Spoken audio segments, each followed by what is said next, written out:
Dreams are powerful stories unfolding in our sleep reality.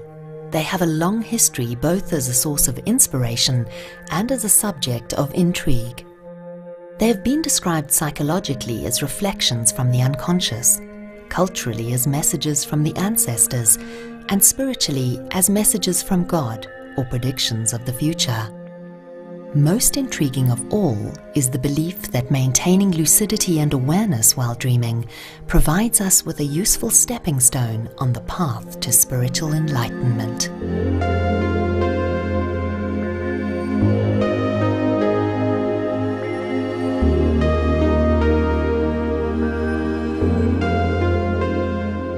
So what is a lucid dream? It's a dream in which you know that you're dreaming as the dream is happening. So it's not just a really, really vivid dream that you remember in the morning. It's not a dream where you see future events and then those future events come to pass. It's not a dream in which you feel your kind of subjective sense of self being sucked out of the body and then you might be kind of floating around the room. That'd be more of an OBE, out-of-body experience. A lucid dream is specifically a dream in which you know you're dreaming as you're dreaming. Charlie Morley has been a self-taught lucid dreamer since he was a teenager and a practicing Buddhist for the past 7 years. He began teaching lucid dreaming in late 2008. Since then, he has run a number of lucid dreaming courses internationally, including in South Africa. For me personally, my path through lucid dreaming is directly linked to South Africa. Although I'd been lucid dreaming since I was 16, the first time that my own lucid dreaming practice became recognized as something that might be a benefit to others was while in South Africa. You know, I'd come out here to do a retreat with one of my teachers, Rob Nairn, who's a wonderful Zimbabwean-born, but now based in South Africa, meditation teacher. And I'd come out with him to do a retreat. Now, he is a death and dream specialist. After dinner one day, I managed to kind of corner him, and I asked him whether we could have a chat. And he said, yeah, we'll sit for 5 minutes. About an hour and a half later, as the sun set, we were still there waxing lyrical about lucid dreams. And he was asking me more and more questions and what were the practice I did, and he was sharing me his lucid dreams and stuff. And that was really when the first seed was planted for me to start teaching this stuff. Imagine if you became lucid right now and you realized that this was a dream. The first thing that would happen was that these barriers would be broken down. In this room we have people of different ages, different races, different genders, and because of that there's a sense of separateness. But if I was to become lucid now, I would be one with all of you. I would feel as close to a woman as I would a man, as close to somebody of 60 years old as I would of 16. Barriers would break down. So the retreat is an opportunity to engage in an intensive period of study and practice around lucid dreaming and mindfulness of dream and sleep. So lucid dreaming being training yourself to know when you're dreaming as you're dreaming, and mindfulness of dream and sleep being a set of practices which has lucid dreaming at its core, but which engages mindfulness meditation practices to stock up our lucid awareness, to stock up our capacity for mindful awareness. If we were a little bit more lucid in this state, there'd be a little bit less ego, a little bit less fear, a little bit less conflict, as acceptance, friendliness and kindness arise spontaneously, just as they do in the lucid dream. Think of these qualities of mind, acceptance, friendliness and kindness, and think about the Dalai Lama. And you think, yeah, that guy's lucid, that guy's aware in every moment. So that's the aim, is to get lucid in this life. But I'm not sure how to do that, guys. So until we get to that point, there are a series of thought contemplations and meditation and writing exercises which we found help just give you little flashes of lucidity. Just wake us up a little bit, just for a few moments to allow us to take the controls back off the habitual autopilot of which most of us run.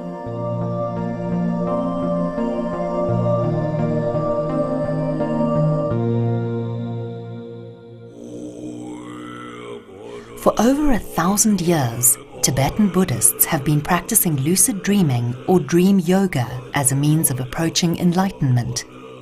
In this pursuit, they have developed elaborate techniques for inducing lucidity and gaining mastery over their dreams. But lucid dreaming practices are not restricted to Buddhists.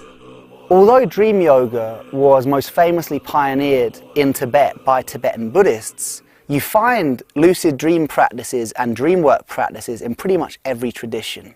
The Sufis, for example, have got practices all around conscious sleeping and lucid dreaming. In fact, in Orthodox Islam, you find our first dream dictionary, an interpretation of dream symbology. Within Christianity, the early Gnostic Christians, one of their central metaphors was the lucid dream.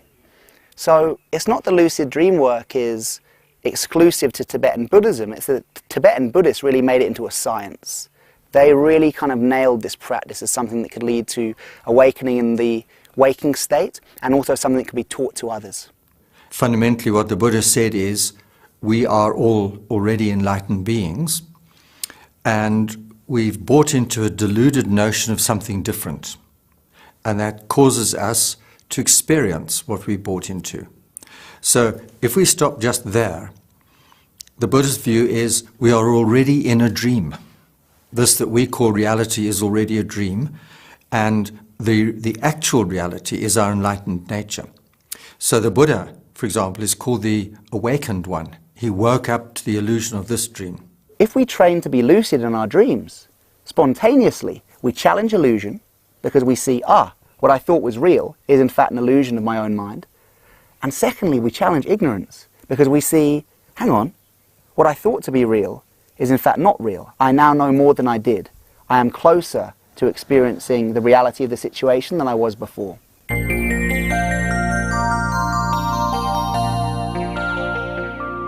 The Lucid Dreaming Workshop is held at the Tara Rokpa Buddhist Center near Groot Mariko, about a 4-hour drive north of Johannesburg.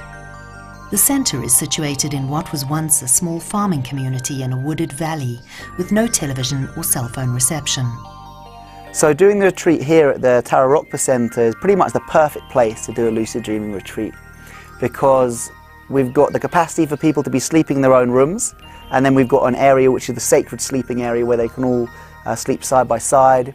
You've got these amazing setting. It's an empowered place. You know, these great lamas and teachers come here and actually kind of bless the ground, bless the place, bless the buildings. It's a dreamy place out in the middle of nowhere, where even the place seems to support lucidity, to support awareness, to support recognition.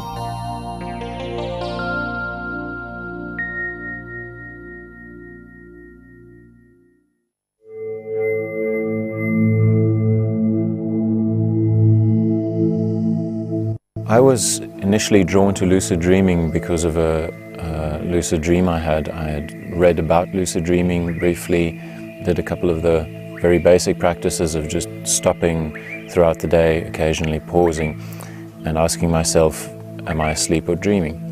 And in about 2 weeks' time it kicked in while I was asleep and dreaming, and it was so exciting to realize the level of detail and reality within the lucid dream that I woke myself up from excitement, which is a very common experience. And since then, I wanted to find out more. I wanted to do this again and try and stay longer inside the lucid dream, and that's how I came to Charlie Morley.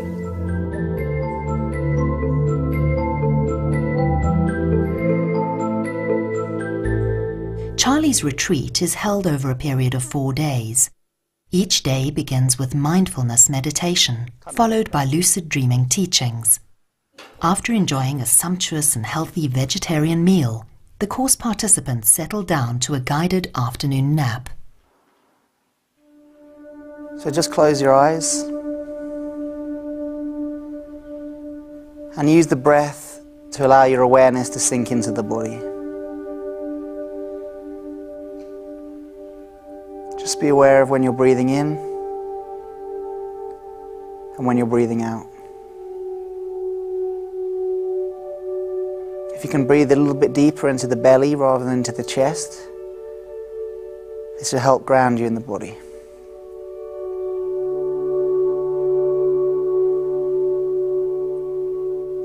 Be open to any sound,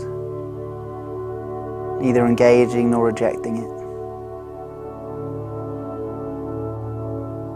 Even noise can be silence if we open up to it.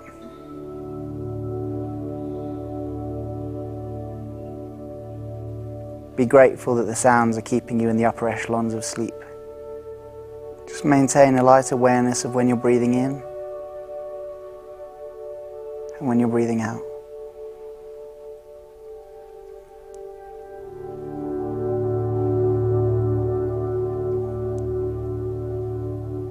A lot of lucid dream practice, and definitely a lot of mindfulness of dream and sleep practice, is about not just falling asleep. We have been just falling asleep for years, for decades. So what I'm offering people is an opportunity to do the opposite. Don't fall into sleep, float into sleep, or at least abseil down into sleep. You know, the falling asleep consciously practice requires that you don't fall asleep incredibly quickly. So insomniacs love it, because insomniacs spend a lot of time in that kind of in-between state, and they take ages to fall asleep. And here's a technique that requires that. So what we do is, one of the practices, we have this anti-nap, where we ask people to take a nap, but I guide them through it with my voice and ask them not to fall asleep. Just get to know that boundary, that hypnagogic space, that transitional state of mind between wakefulness and sleep and dream, and hang out there. Because the better you get to know that space, the more likely you are to be able to abseil, float, surf down into the dream and recognize it with lucidity.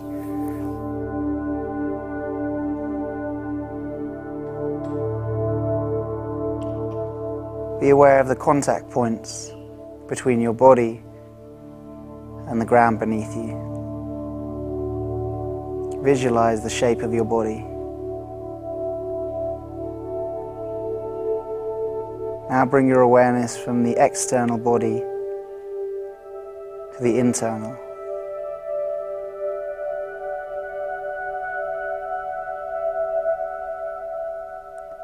See if you can feel your heart beating.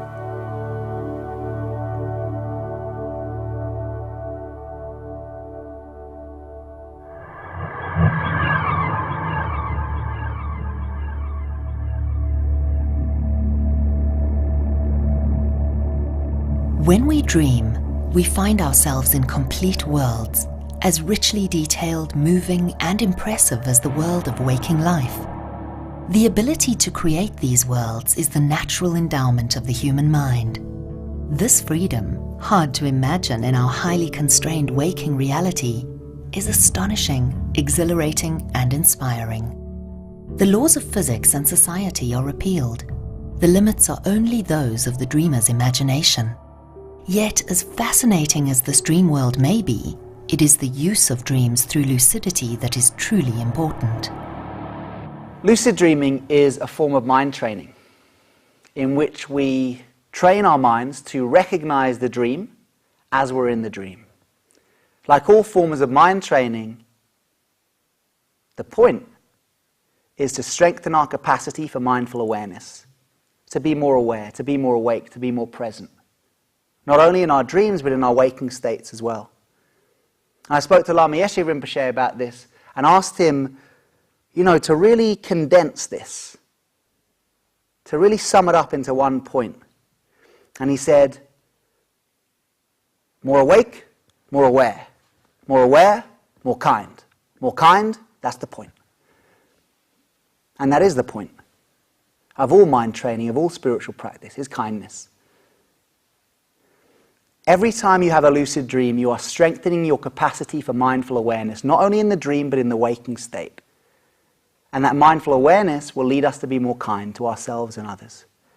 To be more awake, more aware in both our dreams and our daily lives is one of the greatest gifts you can give yourself and others. It's only when we're fully awake, when we're fully aware that our full human potential is realized. According to Charlie, in addition to providing new insights into the connection between mind, body, and spirit, lucid dreaming offers a number of other benefits as well.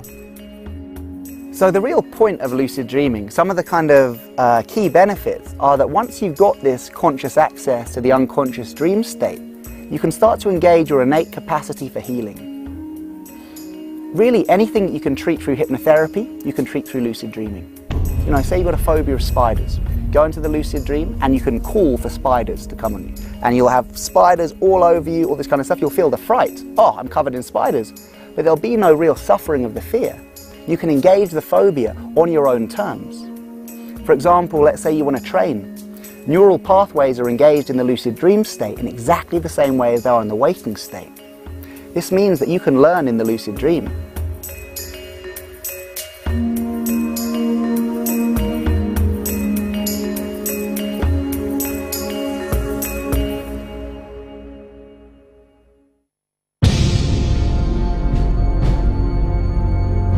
We've all woken up in the middle of the night in a cold sweat, scared by something in our dreams. And for some people, it's a nightly occurrence. Charlie says his teachings offer a glimmer of hope for people who wake up exhausted every morning after yet another night of anxiety and fear.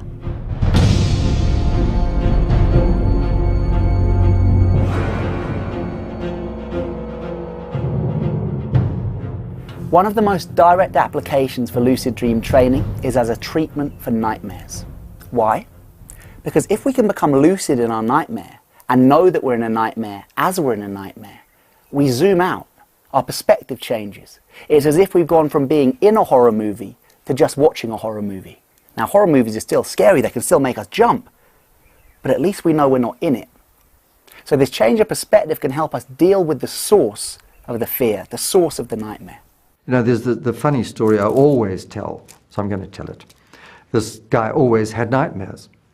And the nightmare he always used to have was he'd fall asleep, and as soon as he started dreaming, this demon would chase him. And he would spend the whole night running away from the demon. Anyway, one night he thought, this is no good, I'm not going to go on with this any longer. So the demon was chasing him, and he stopped, and he turned around, and he faced the demon, and he said, "Why are you chasing me? What do you want?" And the demon looked down at him very surprised and said, "How should I know? It's your dream." And when you really look at that and you realize the nightmare is you trying to be heard, then it's great.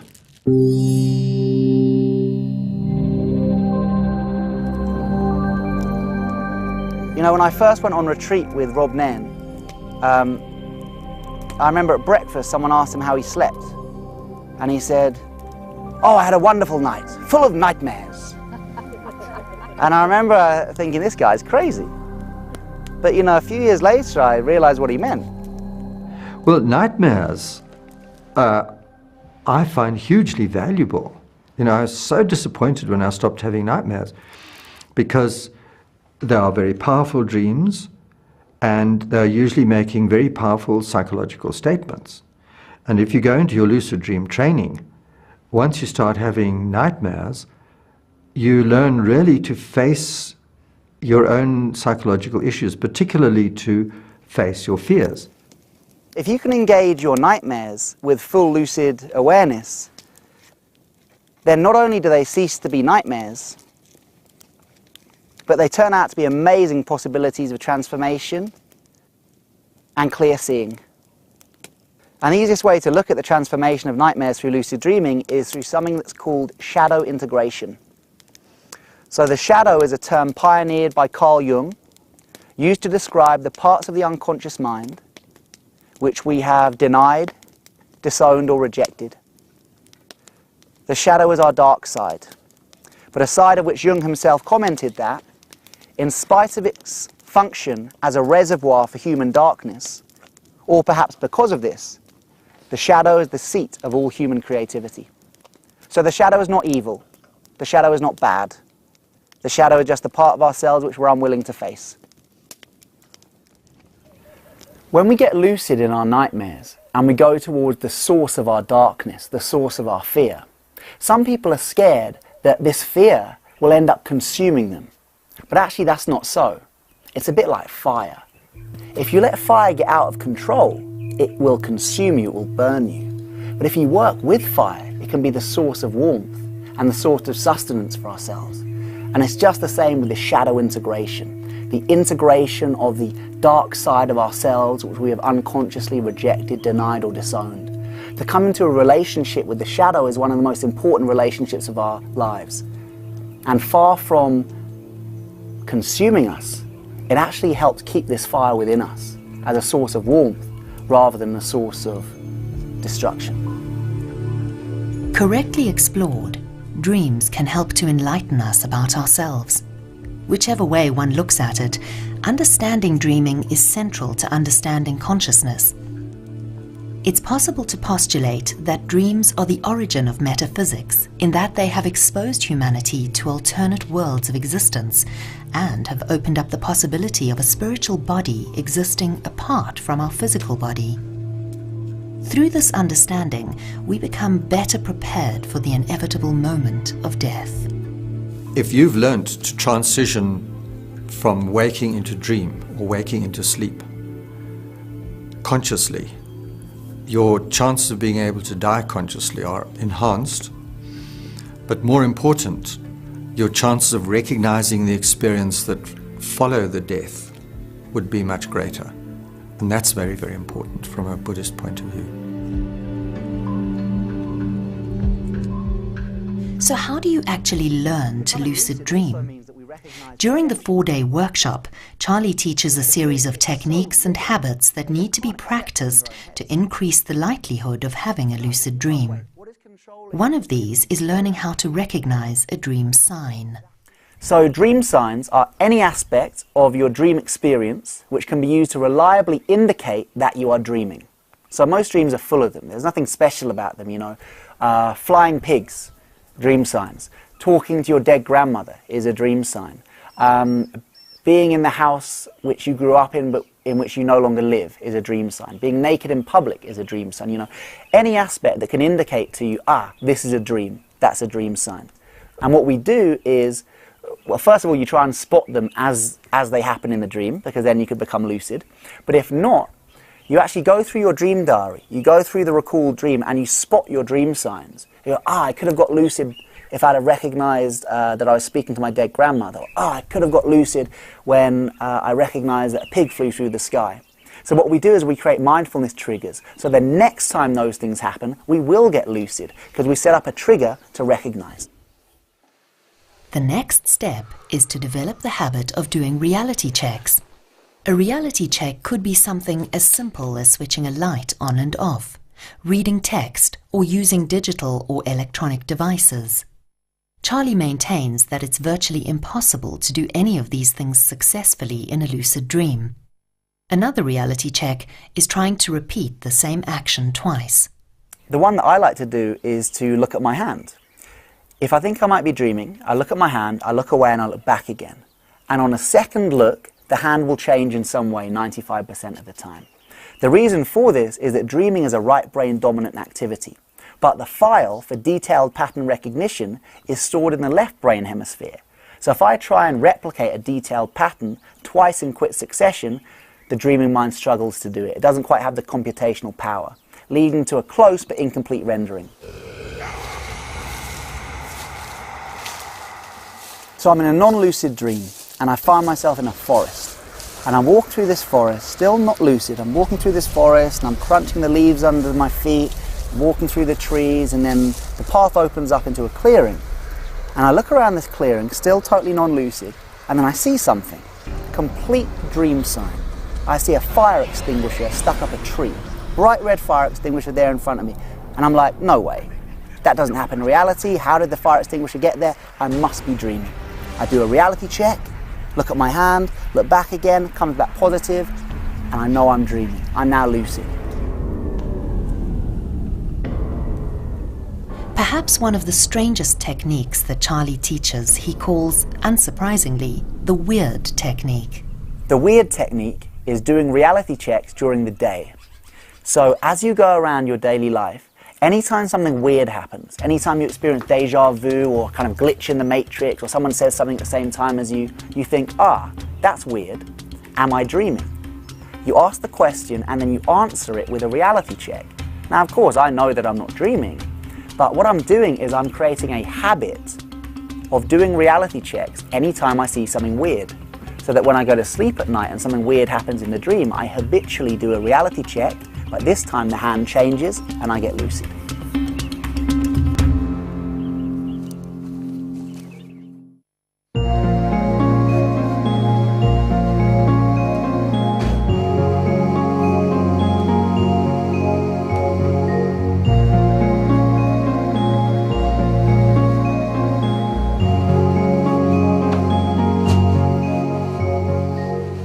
The mild technique was developed by a leading lucid dreaming researcher called Stephen LaBerge.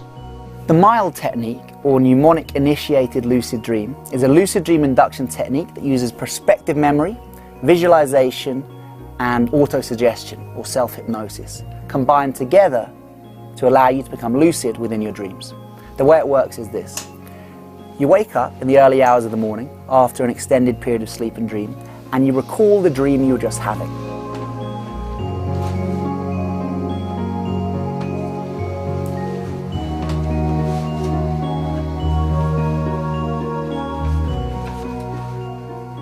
Charlie suggests that you open your dream diary and write down in detail as much of the dream as you can remember.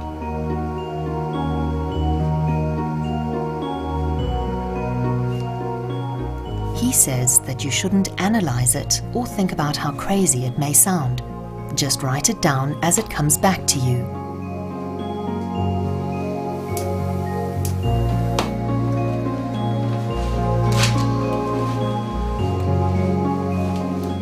Finally, he says, go through it a few times until you know it off by heart.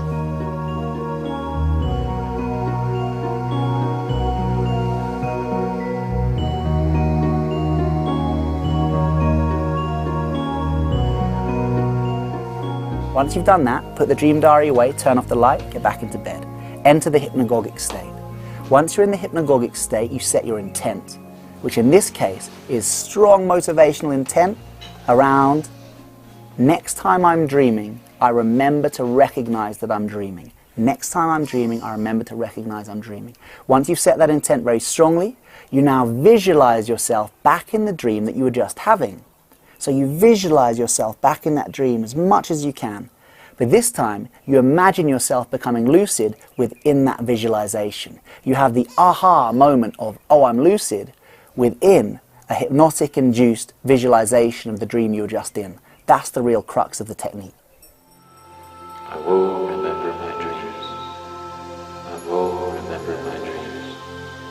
I will remember my dreams. I will remember my dreams. I will remember my dreams.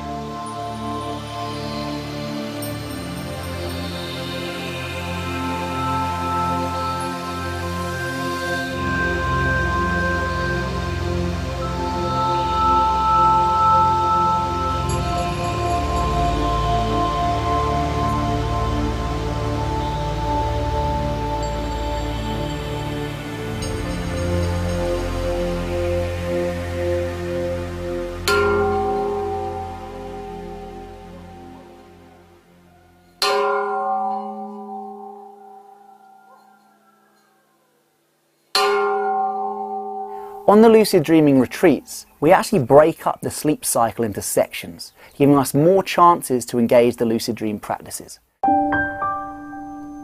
So what we do is people go to sleep about 10:30, then the first wake up is at 4:30 in the morning.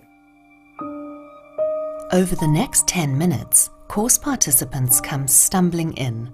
The accommodation is scattered all over the property, so for some it's quite a long trek in the pitch dark.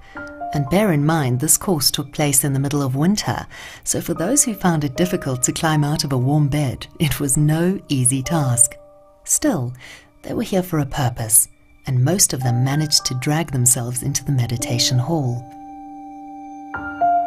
But why wake up so early? If you fall asleep at night just once, you give yourself one chance to remember your dreams, one chance to get lucid, one chance to spot dream signs and reality checks. However, if you break up the night into 3 or 4 chunks, you triple or quadruple the amount of chances you have for lucid dream practice.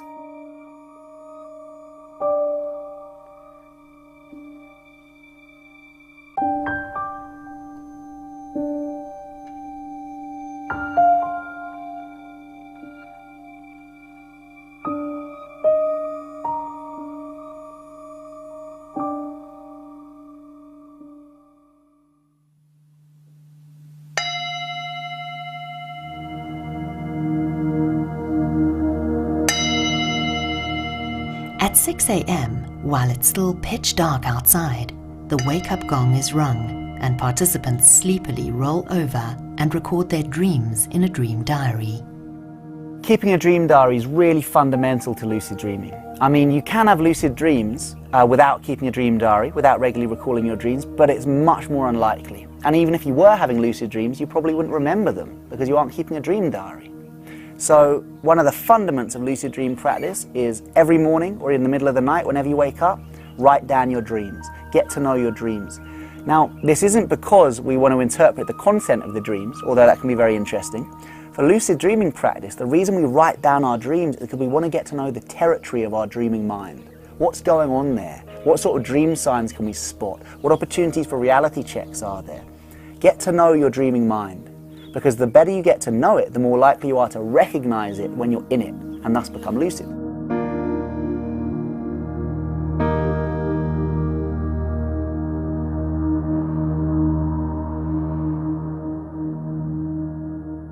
Then it's back to sleep again, hopefully to experience the thrill of a perfect lucid dream.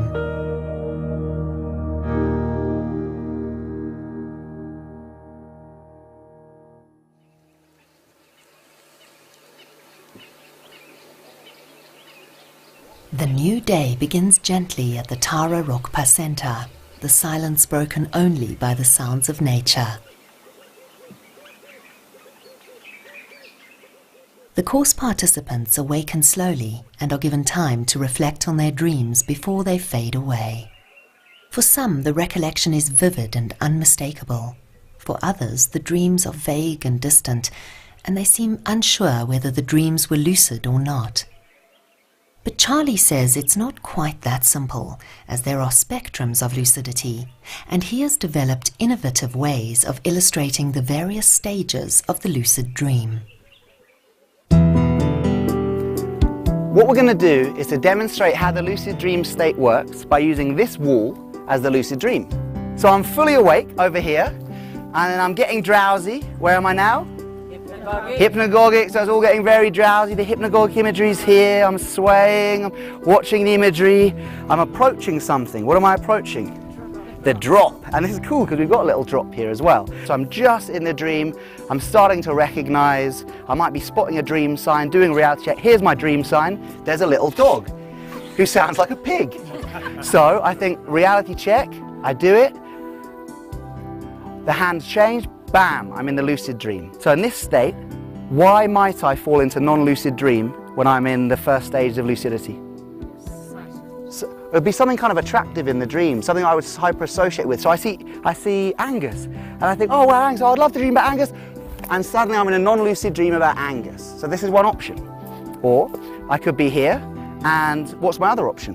Why would I fall into wakeful awareness when I first step onto the lucidity beam? Yeah, too excited. So I'm here, I'm in the hypnagogic, I'm approaching the drop, I've made it through the drop, I'm in the lucid dream, oh my God, I'm in a lucid dream, I'm in a lucid dream! I get too excited and I wake up. So we need to somehow take the drop, get onto the lucidity beam, and into full lucidity. So right now I'm a few steps in and I'm fully lucid. So this is where I'm engaging volitional influence and interaction with the dreamscape at will. So this would be where I'd be flying through the sky, where I'd be engaging visualized healing, where I'd be integrating the shadow, fully lucid. And I could step all the way through this, all the way through the lucid dream, having a really lovely lucid dream, and then we walk off the end of the lucid dream, and what's happening now? Hypnopompic. I'm resting in the hypnopompic. I stay here, you can practice your mindfulness meditation, and if you want, you can back to the lucid dream. According to Rob Nan, the hypnopompic state is even more valuable than the lucid dream itself. You have your last dream of the night, which is usually the fifth dream cycle. You would classically come out of that into the first stage of waking, where you know you're awake but you haven't yet begun to think, and typically the essence, the flavor of the dream will infuse that state. And that's called hypnopompic. So you're awake, but you're not yet active, you're not yet thinking, so your mind is very relaxed, very open, and in that state, much more profound psychological exploration and experimentation and change can be affected than in any other state I know.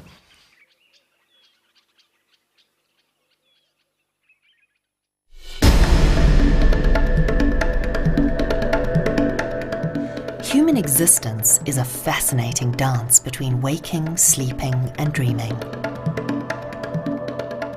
Buddhist teachers tell us that most of us traverse these three states in mindless oblivion.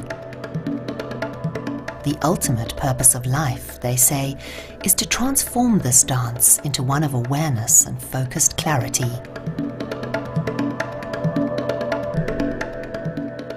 We sleep for a third of our lives. So for most of us, that's approximately 30 years. 30 years we spend asleep, unaware, unconscious. I'm not even 30 yet. But if you told me that my life plus 2 years would be given up to non-awareness, to unconsciousness, to a habitual blackout that we call sleep, I'd ask for my money back. And yet we buy into this. We accept it, we readily engage it. We've even got terms like sleep like a log. How did you sleep? Oh, I slept like a log. Oh, I didn't remember anything, complete blackout. No. We need to sleep like trees. A log is a dead piece of wood. Don't sleep like a log. We need to sleep with awareness, with presence, with mindfulness. Does that mean we get less sleep? Poorer quality of sleep? No. That's the paradox. You bring mindful awareness into your sleep, you sleep better. Why? Because you learn how to sleep. Lucid dreaming allows us to make some use of the 30 years of our life that we spend asleep. It allows us to spend some of that time recognizing our human potential and exploring the essence of our dreaming mind. The great thing about lucid dreaming is that it's super accessible. There's no equipment to buy, there's no club to join. All you need is sleep and dreams. And if you sleep, you dream. And if you dream, you can lucid dream.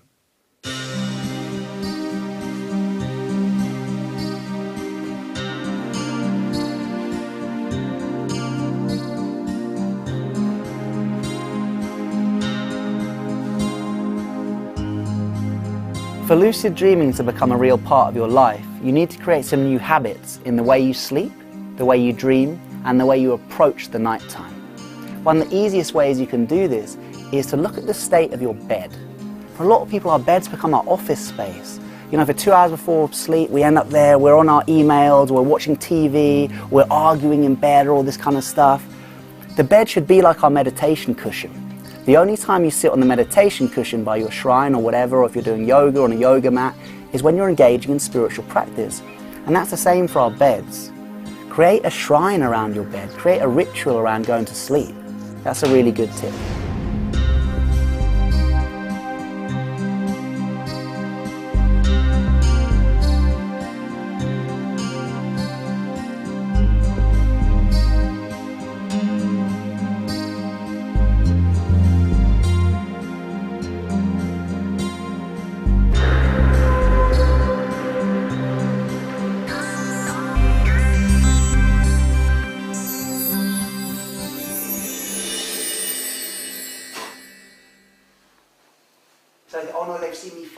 One of the highlights of the workshop was when the participants eagerly shared with others their very first encounters with dream lucidity.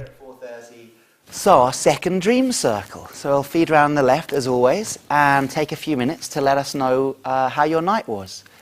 This is the time to get it off your chest, guys. If you want to have a moan, and, oh, I couldn't sleep at all and there were snorers and all this kind of stuff, bring it to the circle and it will dissolve in the shunyata empty circle. So rather bring it here than holding anything for the rest of the day. It's all good. It's a safe space. Okay. I had 3 moments of lucidity.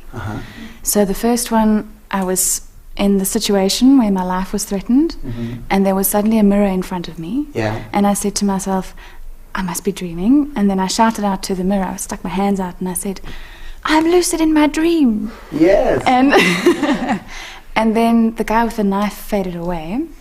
And then I went straight back into the same dream, carried on with that until the threat stage got big again, and there was another person with a knife and I was in a very narrow corridor.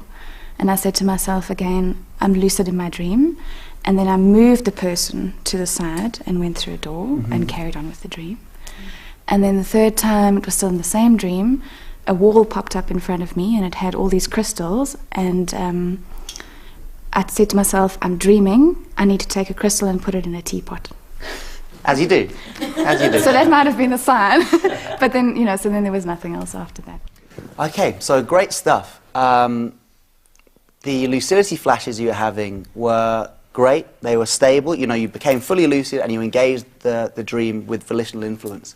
The thing that kept coming up was it was fear that was getting you lucid. Now, interestingly enough, most people's first lucid dreams start as experiences which could be likened to nightmares. In fact, I think it's about a third of all lucid dreams start as nightmares or experiences of fear. The first 6 hours was a deep sleep, no dream recall at all. I woke up very quickly with the alarm. I was actually very aware of that transitional state between being awake and, asleep. During the night, I took a long time going to sleep, but I did sleep, but lots of flashes and nothing tangible, lots of images. The thread was almost there. It was like I could just about touch it, and I had touched it, but I just couldn't unravel that. It felt like a freezing cold body, got into my sleeping bag. And then when I turned to look at it, it was headless. And then I jumped out of the sleeping bag, and I'm like, geez, that's strange. And then the head started talking, and I'm like, that must be a sign, a dream sign. And as I got excited that I might be becoming lucid, then I woke up, and it was like, oh no, dude, why? I'm kind of worried because my dreams seem to be so much like reality. They don't have weird things going on like fire extinguishers in trees and headless chickens and headless bodies and that sort of thing. I had a long period of dreaming.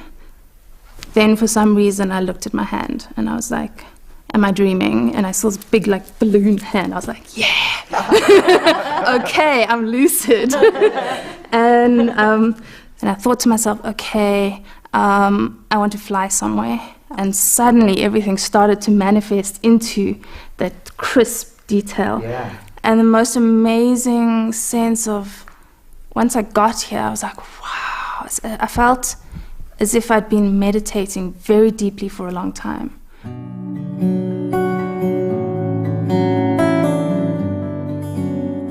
For many of the course participants, the lucid dreaming workshop was a life-changing experience.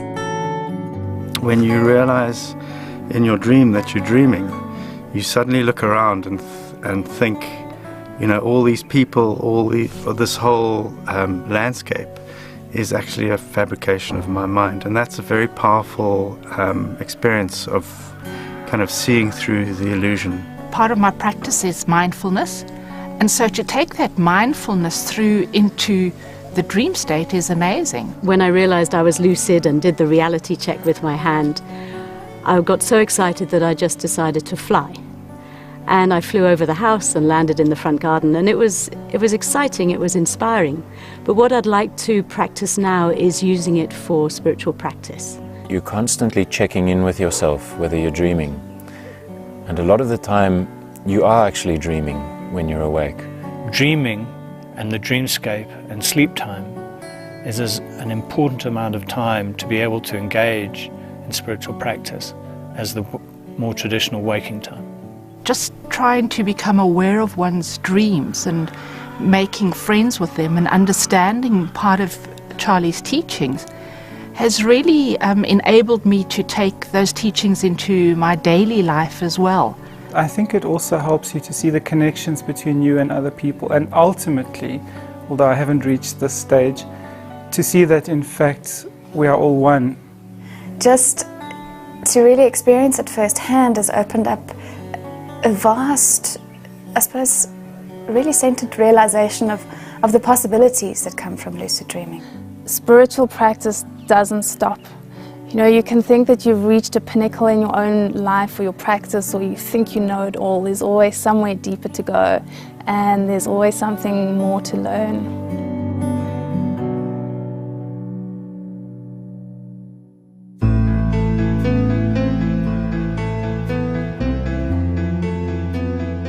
Bubbles burst, shadows run from light, dewdrops vanish by noon without a trace, lightning roars and vanishes, and dreams leave us at dawn. To continually perceive such things as real locks us into the endless cycle of birth and death.